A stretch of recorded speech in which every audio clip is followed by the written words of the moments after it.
নমস্কার দর্শক বন্ধুরা, ইমেজ বেঙ্গল হেলথ কেয়ার অনুষ্ঠানে আপনাদের সকলকে স্বাগত। ঘন ঘন সর্দি কাশি, হাঁচি, ঠান্ডা লাগা এবং ক্রমাগত কাশি হয়েই যাচ্ছে, কাশি কিছুতেই কমছে না। এই সমস্ত বিষয়গুলো যখন আমরা দেখি বা এই লক্ষণগুলো যখন আমরা দেখি, তখন স্বভাবতই আমরা মনে করি যে আমাদের ঠান্ডা লেগেছে। কিন্তু এই ঠান্ডা লাগা এবং অ্যালার্জি, এই দুটো বিষয়ের যে লক্ষণগুলো, সেগুলো অনেকটা একরকম হলেও বিষয় দুটো কিন্তু কখনোই এক নয়। তাহলে সেটা কি? তাহলে কি সেটা অ্যালার্জি? আর তাহলে যদি অ্যালার্জি হয়, আমরা পার্থক্যটা বুঝবো কী করে সাধারণ সর্দি, কাশি, জ্বর এবং অ্যালার্জির? সে বিষয়গুলো নিয়ে বিস্তারিত জানতে আজকে আমি আমাদের মধ্যে পেয়েছি প্রখ্যাত ভাইরোলজিস্ট প্রফেসর ডক্টর অমিতাভ নন্দীকে। ডাক্তারবাবুকে আমাদের ইমেজ বেঙ্গল হেলথ কেয়ারে আসার জন্য অনেক অভিনন্দন এবং শুভেচ্ছা জানাবো। নমস্কার। এখানে প্রথমে আমি বলে রাখতে চাইবো যে সর্দি কাশি মানে হচ্ছে এটা একটা উপসর্গ। শরীরের কোথাও কোনো বিশেষ একটা জায়গায় কোনো প্রক্রিয়া শুরু হয়েছে, শারীরিক, যাকে বলে জৈব প্রক্রিয়া, বায়োলজিক্যাল চেঞ্জেস হচ্ছে, যেটাকে আমরা প্যাথোলজি বলি, এবং সেই কারণে তার বহিঃপ্রকাশটা এভাবে হচ্ছে। এবং স্বাভাবিক কারণেই আমরা যখন হাঁচি বলছি, সর্দি বলছি, তখন তার মানে আমার নাক, গলা, মুখ এসব জায়গাতে একটা কোনো কিছু প্যাথোলজি হয়েছে। আর একটা যেটা তোমার কথার মধ্যে ফুটে উঠেছে, সেটা খুব আমার কাছে খুব গুরুত্বপূর্ণ কথা একটা। সেটা হচ্ছে যে আগে তো এত ছিল না, ইদানিং এটা বেড়েছে। এবং ইদানিং বলতে তুমি একটু আগেই আমার সঙ্গে আলোচনা করছিলে যে এই কোভিড পরবর্তী পর্যায়ে এই জিনিসগুলো যেন বড্ড বেড়ে গেছে। আলোচনা করতে গেলে অনেক কিছুই আসে। আমি কোভিড পরবর্তী পর্যায়ের আর কোভিডের আগের পর্যায়ে এখানে যদি দেখি, এটা তো কয়েকটা বছর গড়িয়ে গেছে। ধরো 19 সালের শেষের দিক থেকে কোভিড পৃথিবীতে এসেছে, ধরা পড়েছে, আজকে 24 সাল। তাহলে মাঝে তো তোমার 20, 21, 22, 23 4টে বছর তো কেটেই গেছে। 4 বছরে অনেক পরিবর্তন হয়েছে। 4 বছরে আমাদের জনসংখ্যা বেড়েছে। 4 বছরে আমরা আমাদের শহরকে আরও নোংরা করে ফেলেছি। 4 বছরে আমরা আমাদের পরিবেশ, আবহাওয়াকে আরও দূষিত করে তুলেছি। 4 বছরের মধ্যে আমাদের ধ্যান ধারণা, আমাদের সব কিছু পাল্টে গেছে। 4 বছরের মধ্যে আমরা গুগল মাস্টারের সঙ্গে আরও বেশি পরামর্শ করে চলেছি। 4 বছরের মধ্যে আমাদের শিক্ষা ব্যবস্থা আরও খারাপ হয়েছে। 4 বছরের মধ্যে আমাদের কুসংস্কার আরও বেড়ে গেছে, কারণ শিক্ষার অভাব। শিক্ষা যেখানে অভাব, সেখানে কুসংস্কার, সেখানে ভুল বোঝাবুঝি, সেখানে কি বলবো, উল্টোপাল্টা কাজের এগুলো আসে আর কি। তো এই নানাবিধ আছে। এর মধ্যে ফ্যাক্টরস আনতে গেলে এগুলো কেন বেড়েছে, তা ডেফিনেটলি আমার তো ব্যক্তিগতভাবে আমি ভীষণভাবে মনে করি কোভিড এবং কোভিড ভ্যাকসিনের পরে সমস্ত কিছু পাল্টে গেছে, অনেক পাল্টে গেছে। এখন এটা আমরা কিভাবে দেখব? এটা আমরা যদি নর্মাল একটা আমাদের জীবনযাত্রার গতি প্রকৃতি হিসেবে ধরি, তাহলে একরকম। কিন্তু মজার ব্যাপার হচ্ছে যে আমরা শুধুমাত্র একটা নিয়মমাফিক, একেবারে নর্মাল একটা প্রগ্রেশন যাকে বলে, একটা এনভায়রনমেন্টাল, এপিডেমিওলজিক্যাল বা বায়োলজিক্যাল প্রগ্রেশন, এটা ভাবতে বাধা লাগছে, বড় কিন্তু লাগছে। কেন জানো তো? এর মাঝে বারবার একটা জিনিস খোঁচা দিয়ে চোখের সামনে, চোখে আঙুল দিয়ে দেখিয়ে দেওয়ার মতো আর কি আসছে, যে যাদের মধ্যে এগুলো প্রবণতা বেড়ে গেছে, তারা বলছে আমরা কোভিড ভ্যাকসিনটা নেওয়ার আগে একদম ভালো ছিলাম, তারপর থেকেই এই ঘন ঘন সর্দি কাশি লাগছে, বারবার হাঁচি কাশি হচ্ছে, জ্বর আসছে, শ্বাসকষ্ট হতে শুরু করেছে। আবার কোনো রুগীরা বলছে, ডাক্তারবাবু আমাদের জীবনটা যেন কেমন পাল্টে গেছে, ঠিক বলে বোঝাতে পারবো না। ভ্যাকসিন নেওয়ার আগে একরকম ছিলাম, এখন আমি অন্য রকম হয়ে গেছি। এই যে জায়গাগুলো, এগুলো দেখো, আমি তো আপনারা দর্শকরা হয়তো জানেন কিনা জানি না, আমি বেসিক্যালি আমি মেডিকেল সায়েন্টিস্ট। তো তো এই বিজ্ঞান চর্চার মাধ্যমে সারা জীবন তো নানা রকম জীবাণুঘটিত অসুখ নিয়ে রিসার্চ করে এসেছি। তো এই কাজের সুবাদে মনের মধ্যে সবসময় একটা প্রশ্ন জাগার প্রবণতা রয়েছে, এবং আমার মনে হয় আপনাদের জন্য, আপনাদের কাছে একটা বার্তা আমি দেবো। জীবনে চলতে গেলে কিন্তু একটা জিনিস খেয়াল রাখবেন, প্রশ্ন করতে হবে আপনাকে।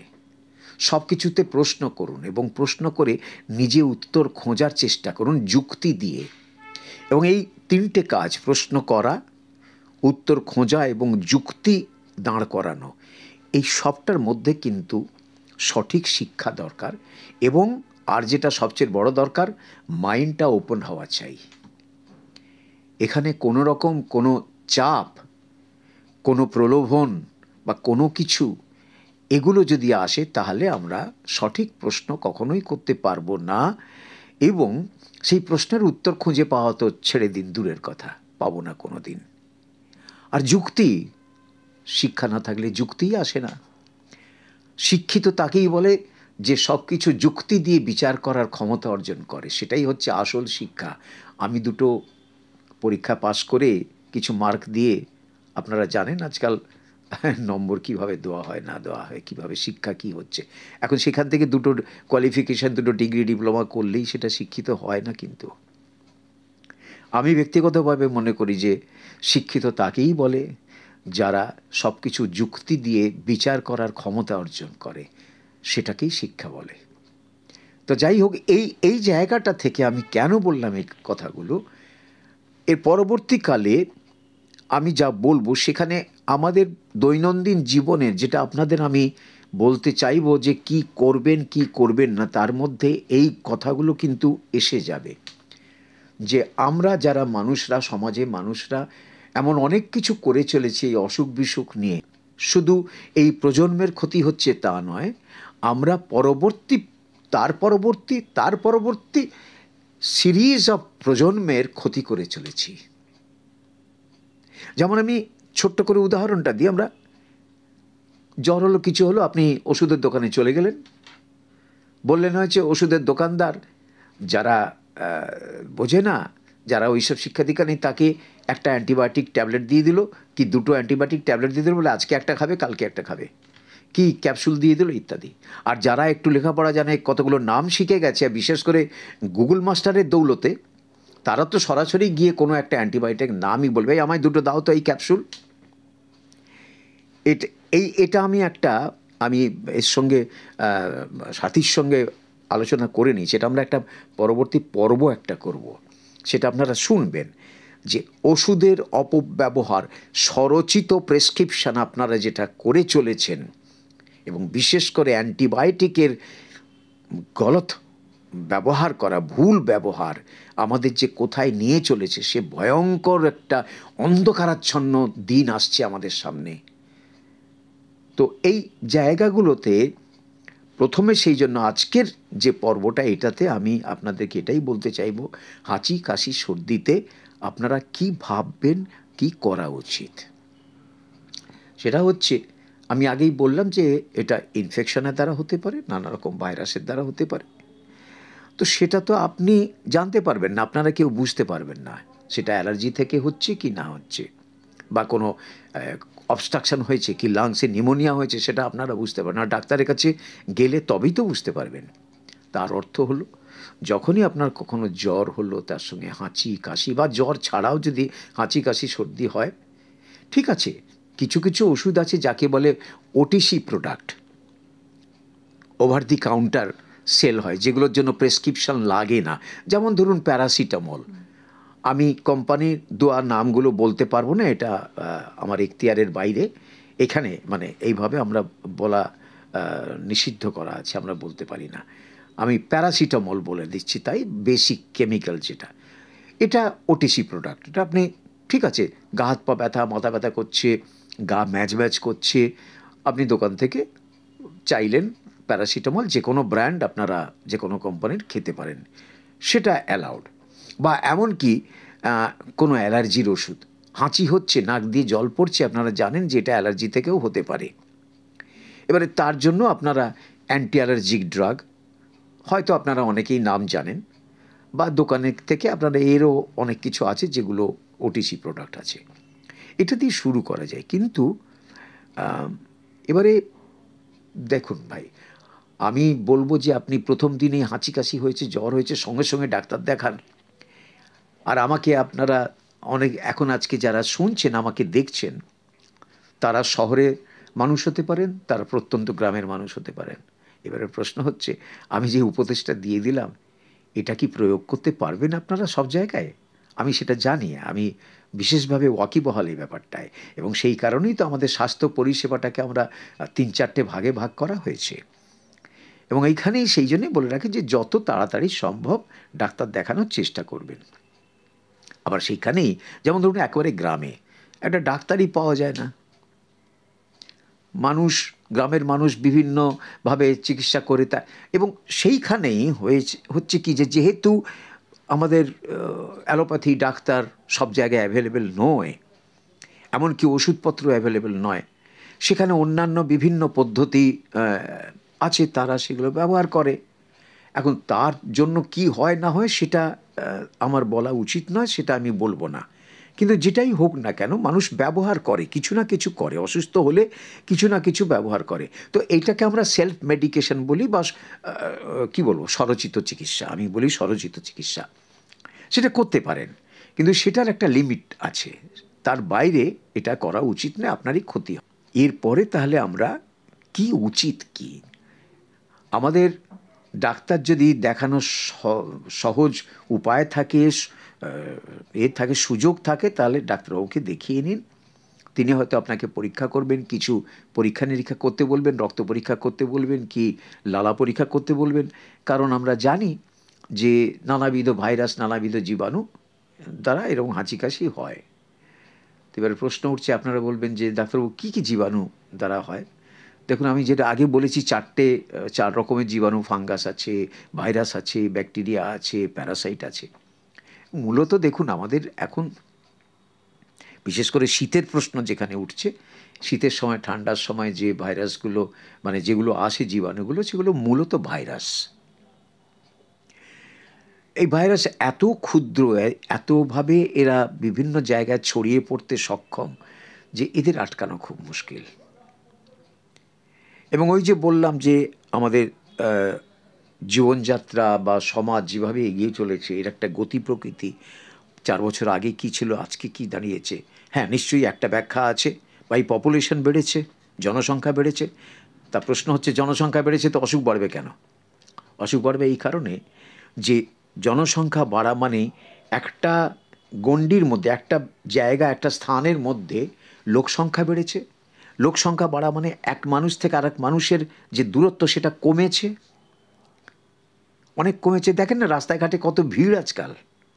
আগে কি রাস্তাঘাটে, আমার ছোটোবেলায় মনে আছে, কলকাতা শহরে কটা মানুষ রাস্তায় দেখা যেত, রাস্তায় বেরোলে কটা দেখা যেত, গাড়ি কত দেখা যেত, কিছুই ছিল না। তো এখন সেখানে, তার মানে হচ্ছে পপুলেশন ডেন্সিটি এটাকে বলে। এবং এই পপুলেশন ডেন্সিটি ডেফিনেটলি একটা বিরাট কারণ, বিশেষ করে ভাইরাল ডিজিজ যেগুলো, সেগুলো ছড়িয়ে পড়াতে ভীষণভাবে সাহায্য করে।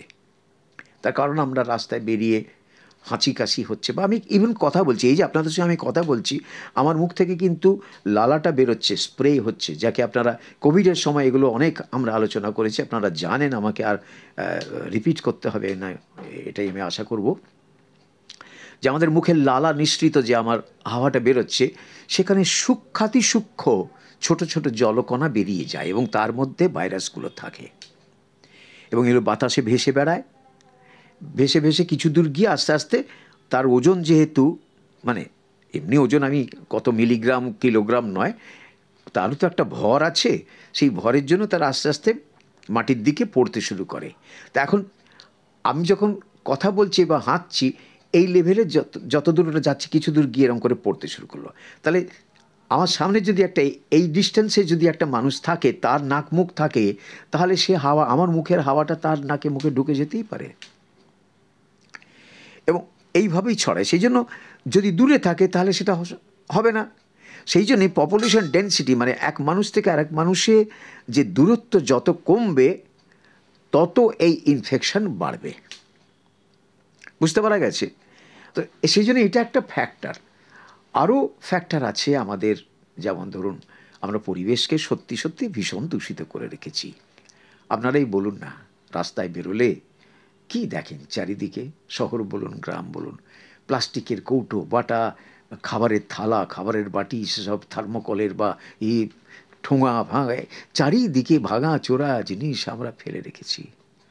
আমরা একবারও ভাবি না যে এগুলো থেকে কি হতে পারে। প্রত্যেকটা জিনিস কিন্তু আমাদের পরিবেশকে দূষিত করছে। প্রত্যেকটা জিনিস, এই ফেলে দেওয়া জিনিস থেকে জীবাণুর উদ্ভব হচ্ছে, জীবাণু ওখানে বাসা বাঁধছে, সেটা আবার ছড়িয়ে পড়ছে, ইত্যাদি ইত্যাদি।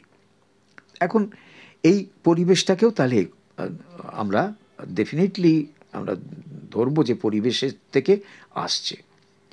এবারে যত মানুষ হচ্ছে আমাদের নানাবিধ, ধরুন গাড়ির সংখ্যা বেড়েছে, যত মানুষ হচ্ছে আমাদের মানুষের মুখ থেকে তত বেশি আমাদের লালা বেরোচ্ছে। এগুলো বেরোচ্ছে লালা, যেগুলো ড্রপলেট, ক্ষুদ্র এগুলো ড্রপলেটগুলো, সেগুলো হাওয়ায় মিশছে। এবার একটা পাশ দিয়ে গাড়ি গেল, সেই ড্রপলেটটা মাটিতে পড়তে পড়তে গাড়িটা গেল, সে হাওয়াতে আবার সেটা উড়ে ভেসে ওপর দিকে উঠে গেল। এইভাবে টোটাল আমাদের যেখানেই ওভারক্রাউডিং হচ্ছে, গাড়ি ঘোড়া, এই যে ব্যাপারগুলো, তার ফলে হচ্ছে কি বায়ু দূষণটা শুধু কেমিক্যাল দূষণ নয়, বায়োলজিক্যাল দূষণ যাকে বলে, জৈব দূষণ, যেখানে না যার মধ্যে নাকি আমরা জীবাণুকে ধরছি আর কি। এই কেমিক্যাল দূষণ তো একটা আলাদা অধ্যায়, সে আপনারা জানেন, সেটা আমার কোনো আলোচনা করার স্কোপ এখানে নেই। এবারে জৈব দূষণ যেগুলো, সেগুলো এইভাবে মানুষ থেকে আসছে। যেমন ধরুন আমি চেতলায় থাকি, আমার বলতে কোনো বাধা নেই, আমি অন্যান্য জায়গায় অত দেখিনি, আমি এখানটা দেখেছি বলেই বলছি। মেন রোড, তার পাশে মুরগি মাংসের দোকান রয়েছে, এমনি দোকান রয়েছে, খাবারের দোকান রয়েছে। হচ্ছে কি দেখুন, এই যে মুরগিগুলো আনছে দোকানে কাটবে, সে মুরগি রাখছে, মুরগিগুলো পায়খানা করছে, সে রাস্তায় পড়ছে, ফুটপাথে পড়ছে, একটা বিস্তীর্ণ এলাকা, ওই জায়গাকার একটা মস্ত বড় জায়গা, যেখানে যেখানে মুরগির গাড়িটা এসে দাঁড়ায় এবং সেই বাক্সগুলো রাখে, ওই খাঁচাগুলো রাখে, তারা তো চলে গেল, কিন্তু এত এত মুরগির পায়খানা সেখানে পড়ে থাকছে। আপনারা বার্ড ফ্লুয়ের নাম শুনেছেন, মুরগি থেকেও তো যে কোনো এ থেকে এদের ভাইরাস হয়, আমাদের মধ্যে সেগুলো আসতে পারে। এইভাবেই তো আজকে আমরা এত আলোচনা করি, ওই ভাইরাস, নতুন ভাইরাস এলো কী করে। এবং আপনারা জানেন যে কোভিডের সময় আমরা এই বহু আলোচনা করেছি, কোনো প্রাণী থেকে এটা এসছে কি না। মাংস কাটা, চীন দেশে কোনো একটা মাংসের দোকানে সেই মাংস কাটছিল, সেখান থেকে মানুষের মধ্যে ঢুকেছে। এগুলো এইভাবেই ঢোকে। এবং এই যে মুরগি পায়খানা করছে, রাস্তায় জমছে সেগুলো, তার উপর দিয়ে মানুষ জুতো পরে চলে যাচ্ছে, সেই জুতোর সঙ্গে সেই তার পায়খানায় যদি সেই ভাইরাসটা থাকে, সেই জুতোর সঙ্গে সে তার বাড়িতেও নিয়ে চলে গেল।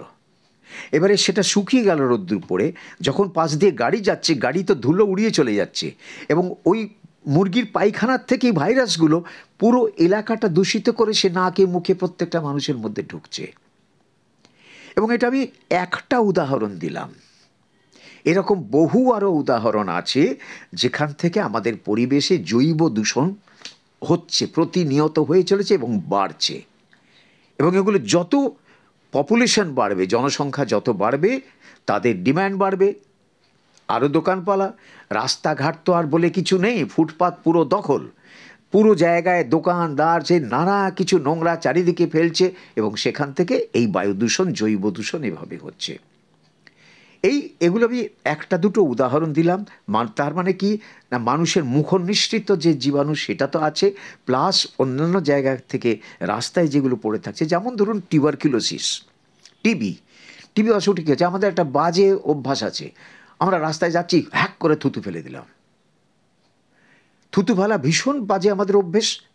আমরা মানুষরা খৈনি খাচ্ছে, পান খাচ্ছে, সেই থুতুগুলো রাস্তায় ফেলছে চারদিকে।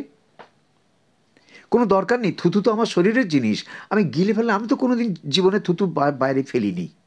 আমরা সবসময় মুখে থুতু আসছে, গিলে কফ এলো, খেয়ে ফেলুন। কফ ফেলার কি দরকার, কেন ফেলবেন কফ? আর ফেলবেন যদি, তাহলে সেরকম জায়গায় ফেলুন যেখান থেকে অন্য কারোর ক্ষতি না হয়। কিন্তু আমার কোনো অধিকারই নেই আমার অসুখটা কফের মাধ্যমে আমি বাইরে সমাজের মধ্যে ছড়িয়ে দিলাম, সেটা অন্য মানুষের যাচ্ছে, এটা আমাদের অধিকার বহির্ভূত কাজ করি আমরা। এইবার টিবি আমাদের দেশে এইভাবে বেড়ে চলেছে। এই যে আমাদের থুতু ফেলার অভ্যাস, সে এমনি থুতু হোক, কাশির সঙ্গে থুতু হোক, পান খেয়ে থুতু হোক, খৈনি খেয়ে থুতু হোক, যে কোনোভাবেই থুতু হোক, একদম এটা করা উচিত নয়। এবং এটা টিবি ছড়ানোর মূল একটা রাস্তা হচ্ছে এইটা, আমরা যে রাস্তায় থুতু ফেলি তার মাধ্যমে। এই হচ্ছে, আমি সংক্ষেপে বলে দিলাম, এইভাবে আমাদের পরিবেশ থেকে এবং নানাবিধ কারণে, ঠিক আছে জনসংখ্যা বাড়ছে, সেটা তো বাড়বেই, কিন্তু আমাদের শিক্ষাটা কোথায় তাহলে হলো? আমি যে শিক্ষার কথা বলছিলাম, আমরা শিক্ষিত কোথায় হলাম? আমরা আজও যদি রাস্তায় থুতু ফেলি, আমরা আজও যদি রাস্তার ফুটপাত দখল করে সেখানে মুরগির গুয়ের একেবারে একটা কোটিং করে রাখি যেখান থেকে গাড়ি গিয়ে হয়, রাস্তার পাঁক তোলা হচ্ছে, নর্দমা তোলা হচ্ছে, সেখান থেকে সেই ফুটপাথের পাশে কাদা মাটি জমা করা হচ্ছে, সেইগুলো শুকোচ্ছে, গাড়ি যাচ্ছে, সেই ধুলো উড়ছে, লোকের নাকে মুখে যাচ্ছে, তাহলে আমরা কিসের শিক্ষা পেলাম? আমরা সমাজ কী করে তৈরি করব? এভাবেই তো ইনফেকশন ছড়ায়। সুতরাং প্রথম কাজ হচ্ছে এই যে জায়গাগুলো, আমরা কোভিড বা ভ্যাকসিনকে দোষারোপ করার আগেও একটা জিনিস ভাবতে হবে যে আমরা আমাদের কি সঠিক জায়গায় রাখতে পেরেছি কি? আমরা এমন কিছু কাজ করেছি কি যাতে আমাদের যত বড়ই ইনফেকশন, যত বড়ই বিপদ আসুক না কেন, আমাদের কোনো ক্ষতি করতে পারবে না? না, আমরা তা করিনি।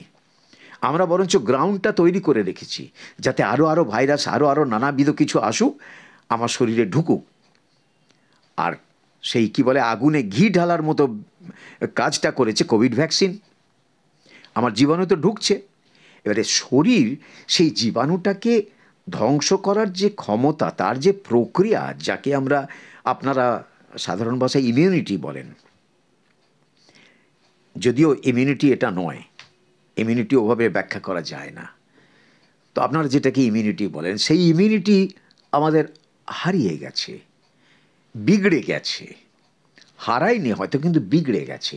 বিগড়ে যাওয়ার ফলে হচ্ছে কি না, এই কোভিড হওয়ার পর এবং কোভিড যে প্যান্ডেমিকের পরে এত মানুষের অসুখ হয়েছে, তার চেয়ে বহুগুণ বেশি মানুষের মধ্যে ভাইরাস ঢুকেছে, তার শারীরিক পরিবর্তন ঘটিয়েছে, তাদের সেই সময়তে অসুখ হয়নি, কিন্তু ভেতরে ভেতরে তাদের ইমিউন সিস্টেমকে ডিফেক্টিভ করে তুলেছে। এবং ঠিক একই কাজটা ভ্যাকসিনের মাধ্যমেও আমরা করেছি বলে আমাদের সন্দেহ। এটা অবশ্য পরীক্ষা চলছে, একেবারে সরাসরি বলে দেওয়া যায় না যে তার জন্যই হচ্ছে, এটা সন্দেহ। কারণ যাকে বলে সার্কামস্টান্সিয়াল এভিডেন্স, আমরা যদি ওই 2 4 করতে চাই, তাহলে দেখা যাচ্ছে কোভিড বা কোভিড ভ্যাকসিন দেওয়ার পরে, আমি আপনাদের কিছুক্ষণ আগেই বলেছি যে বহু মানুষ এসে আমাদের বলেন ভ্যাকসিন নেওয়ার পরে তাদের এই অ্যালার্জিটা বেড়ে গেছে, তাদের সর্দি লাগাটা বেড়ে গেছে, হাঁচি কাশি বেড়ে গেছে, শ্বাসকষ্ট বেড়ে গেছে, বারবার এটা হচ্ছে। তার মানে হচ্ছে তাদের সামান্য ইনফেকশন, এটা আমরা দেখছি, আমরা নিয়ত দেখতে পাচ্ছি যে সামান্য যেসব ইনফেকশন, সেগুলো আজকাল মানুষের মধ্যে খুব জটিল হয়ে যাচ্ছে। সাথী, তুমি যেটা বলছিলে যে বেড়ে গেছে কোভিডের পরে হাঁচি কাশিগুলো, হাঁচি কাশি শুধু বাড়েনি, হাঁচি কাশির সঙ্গে হচ্ছে কি তার মৃত্যুও হয়ে চলেছে। যেসব অসুখে, যেসব হাঁচি কাশিতে মানুষ কোনোদিন মারা যেত না, এখন কিন্তু সেগুলো জটিল হয়ে যাচ্ছে।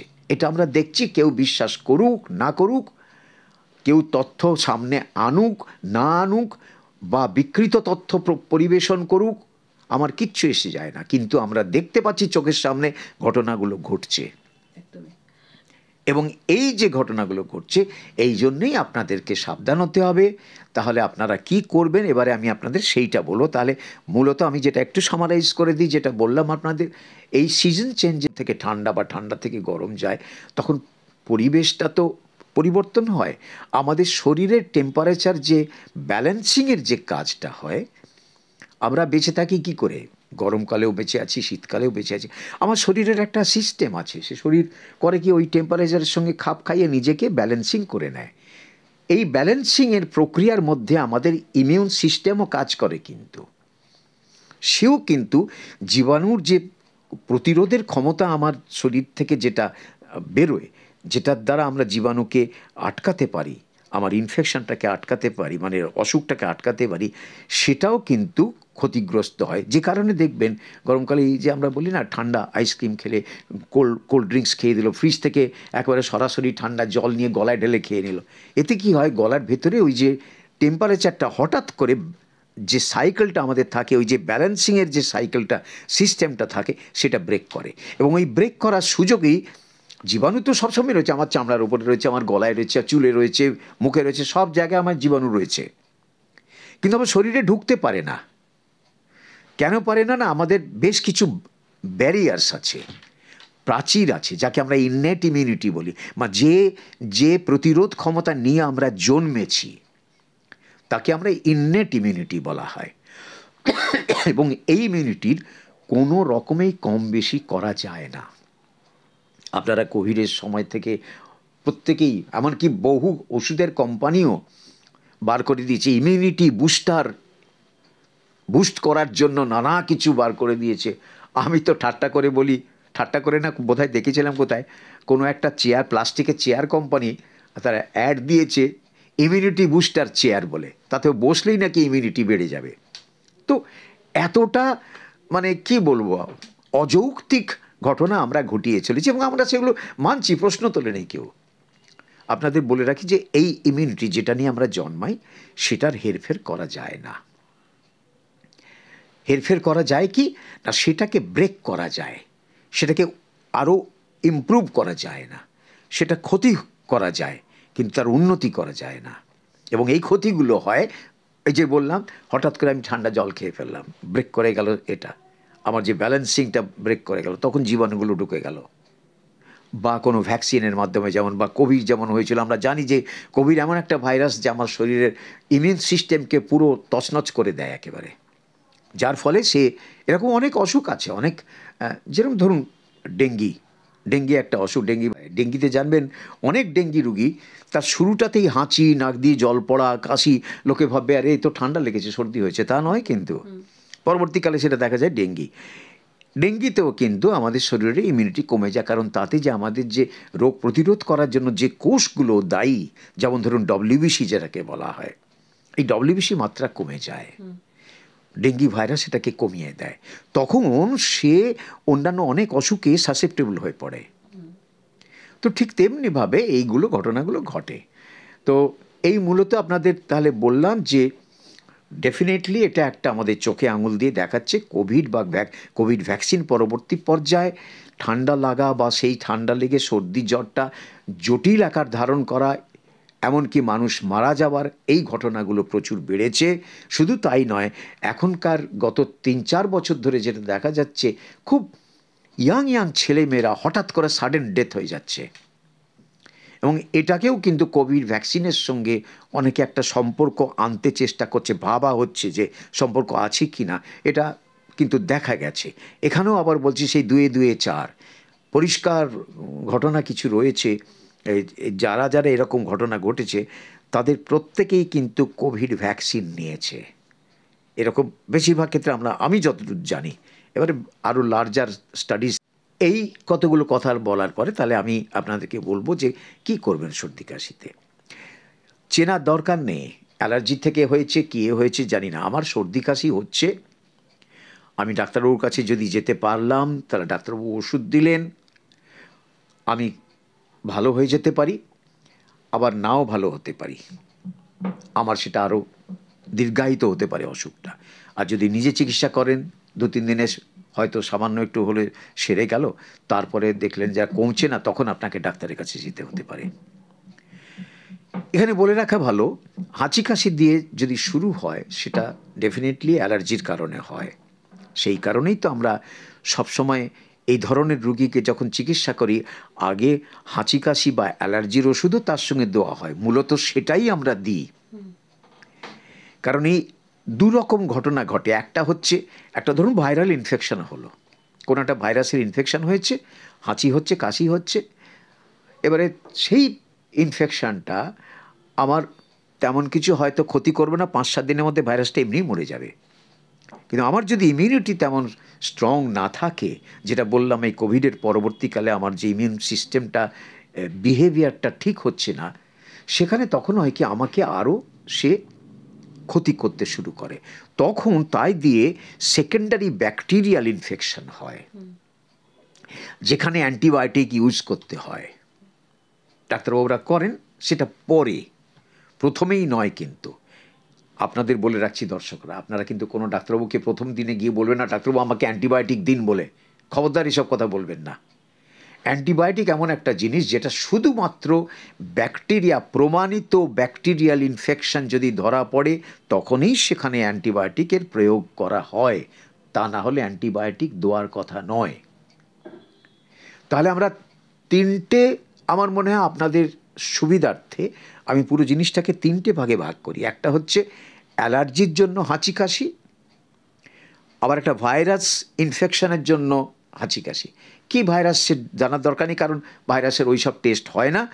যেমন আপনার ম্যালেরিয়ার টেস্ট চট করে গেলেন, ম্যালেরিয়ার একটা রক্ত নিয়ে পরীক্ষা করে দিল, ভাইরাসের টেস্ট ওভাবে হয় না।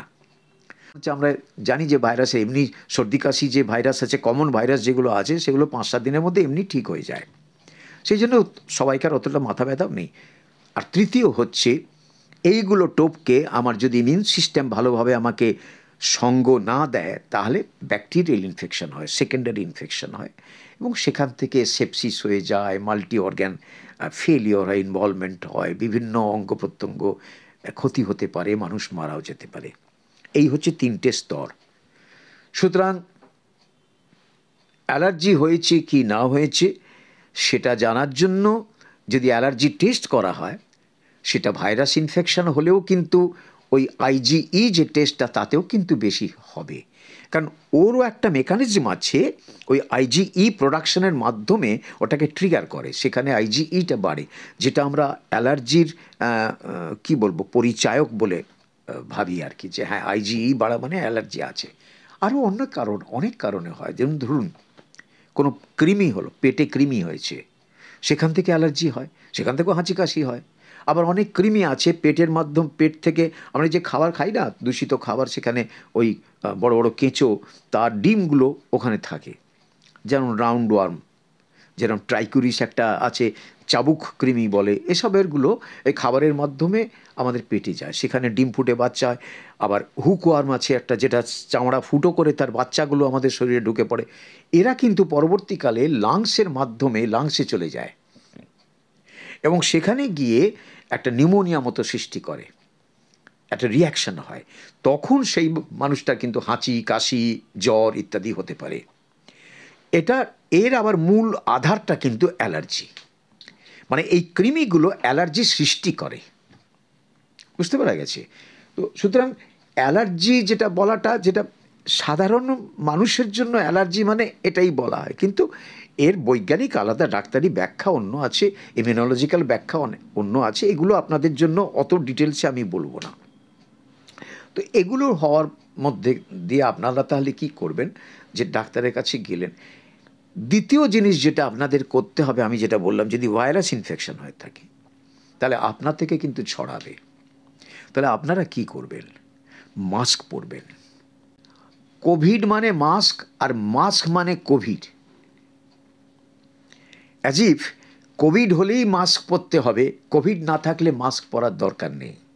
কিন্তু আমি এতক্ষণ যে আপনাদের বলে গেলাম, আপনারা ধৈর্য ধরে শুনছেন আমাকে, তার মধ্যে সিংহভাগ ইনফেকশন ছড়ানোর রাস্তাটা কিন্তু আমি কি বলেছি, নাক মুখ দিয়ে বলেছি, এবং এও বলেছি আমাদের কোনো অধিকার নেই যে আমার ইনফেকশনটা অন্যদের মধ্যে ছড়িয়ে দেওয়া। নিজেকে বাঁচানোর যেমন আমার অধিকার আছে অন্যের থেকে, অন্যের ইনফেকশন থেকে, তেমনি আমার ইনফেকশনটা যাতে অন্য কাছে না যায় সেটা কিন্তু আমার সে এখতিয়ার নেই। আমাকে সবসময় চেষ্টা করতে আমার থেকে ইনফেকশনটা যাতে না যায়, এবং এই কারণেই মাস্কটা আপনারা এখন সবাই অভ্যস্ত হয়ে আছেন কোভিডের সময়, তাহলে কেন মাস্ক পরেন না?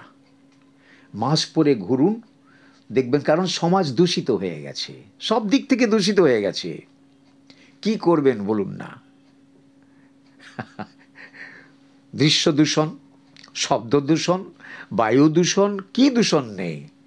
তা সেখানে প্রত্যেকটা জায়গায় একটা দেয়াল তুলতে হবে। মাস্ক হচ্ছে সেরকমই একটা প্রাচীর, যেটা আপনার ভেতরকার দূষণ বাইরে ছড়াতে আটকাবে, বা বাইরের দূষণ আপনার শরীরের ভেতরে আসার থেকে আটকাবে। সেই জন্য মাস্ক পরে থাকা সবসময় উচিত। মাস্ক শুধু কোভিড নয়, যে কোনো ভাইরাসকে আটকাবে, টিউবারকুলোসিস আটকাবে, বিভিন্ন ব্যাকটেরিয়াল ইনফেকশন আটকাবে, এ সব কিছুকে আটকাবে। এমনকি যে কেমিক্যাল পলিউশন, এই যে এত ঘর বাড়ি হচ্ছে, সিমেন্ট বালি ধোঁয়া ধুলো চারিদিকে, বিশেষ করে শীতকালে হাওয়াটা ভারী হয়ে যায়। দেখেন ধোঁয়া, সূর্যই উঠছে তো রোদ্দুরই নেই কলকাতা শহরে। কেন নেই? Because of the pollution, aerial pollution. কোত্থেকে আসছে? গাড়ির ধোঁয়া তো এখন তো আমরা স্টেজ 4 যেসব গাড়ি এখন, তার থেকে তো ধোঁয়া বেশি বেরোয় না। তাহলে বাকিটা আসছে কোত্থেকে? তার মূল একটা জায়গা হচ্ছে রাস্তার ধুলো, আর 2 নম্বর হচ্ছে এই ঘর বাড়ি যে এইসব কনস্ট্রাকশনের থেকে যে ধুলোগুলো জেনারেট হচ্ছে, এইগুলো নানাবিধ আগুন জ্বালানো টালানো, সেখান থেকে ধোঁয়া আছে, এইসব নিয়ে হয় আর কি। সুতরাং মাস্ক আপনাকে কিন্তু সেখান থেকেও বাঁচিয়ে রাখবে। আর বিশেষ করে যাদের এইসব অ্যালার্জি আছে, বিশেষ করে ধুলোতে অ্যালার্জি, যেমন ধরুন অনেকের বাড়িতে যাকে হাউস ডাস্ট বলে, ঘর ঝাঁট দিচ্ছে বা দেয়াল পরিষ্কার করছে, সপ্তাহে একবার করে আপনারা ঘর বাড়ি পরিষ্কার করছেন, বা মাসে, আমি জানি না আপনারা কদিনে করেন, তো নিশ্চয়ই ঝুল ঝাড়েনে করেন, ওমা তারপরেই হাঁচি শুরু হয়ে গেল। যাদের এরকম হবে তারা কিন্তু এই কাজটা করবেন, করতেই পারেন, কিন্তু মাস্ক পরবেন, এবং সেক্ষেত্রে N95 মাস্ক পরে ঘরের ধুলো টুলো ঝাড়বেন। এই জন্যই মাস্কটা ভীষণ দরকার। সুতরাং দ্বিতীয় কাজ হচ্ছে আপনারা ডাক্তার দেখানোর পাশাপাশি মাস্ক পরুন যখন নাকি সর্দি কাশি হচ্ছে। আমি তো ধরুন আমি 365 দিন মাস্ক পরে থাকি। এখন আপনাদের সঙ্গে কথা বলছি বলে আমার চেম্বারে বসে আমি মাস্ক খুলে রেখেছি, তাতে আমার মুখটাও আপনারা দেখতে পাবেন। কোভিডের সময় তো মাস্ক পরা, জানেন তো একটা এমন হয়েছে কোভিডের পরে, কেউ কেউ আমাকে বলতে শুনেছি যে ওনার মাস্ক পরা মুখটাই আমরা চিনি। মাস্ক খুললে আমাকে চিনতে পারে না। তা ব্যাপারটা এইরকম দাঁড়িয়েছিল। কিন্তু মাস্কটা পরা ভীষণ জরুরি। অ্যালার্জি হয়েও থাকে, তার চিকিৎসা ডাক্তারবাবু করবেন।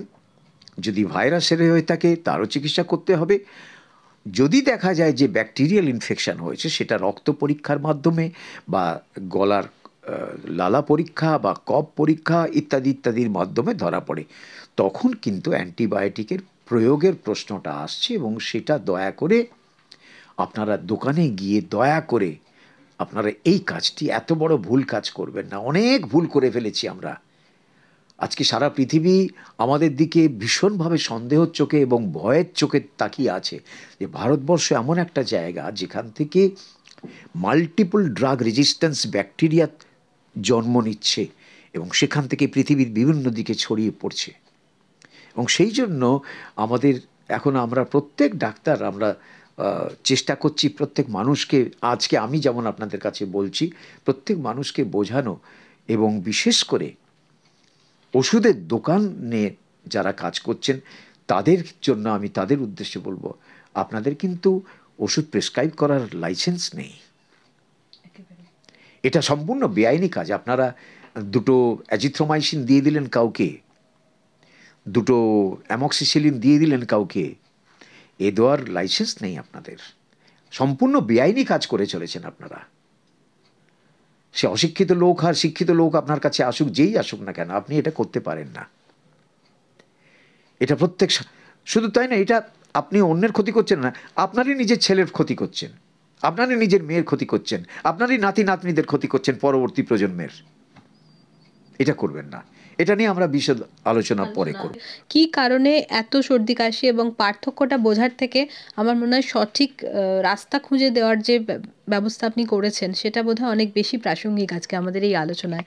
অনেক ধন্যবাদ ডাক্তারবাবু আপনাকে আমাদের সঙ্গে সময় দেওয়ার জন্য। আমাদের দর্শক বন্ধুরা যারা এই অনুষ্ঠান দেখছেন, আপনাদেরকেও বলে রাখি আপনারা সাবধানে থাকুন, সুস্থ থাকুন। এবং ডাক্তারবাবু একটা অত্যন্ত ইম্পর্ট্যান্ট কথা বলেছেন, সেটা হচ্ছে মাস্ক। আপনারা মাস্ক অবশ্যই পরুন, কারণ মাস্ক না পরলে কিন্তু কোনোভাবেই নিজেদেরকে সুস্থ রাখা সম্ভব নয় এই পরিস্থিতির মধ্যে। সকলে ভালো থাকুন। নমস্কার।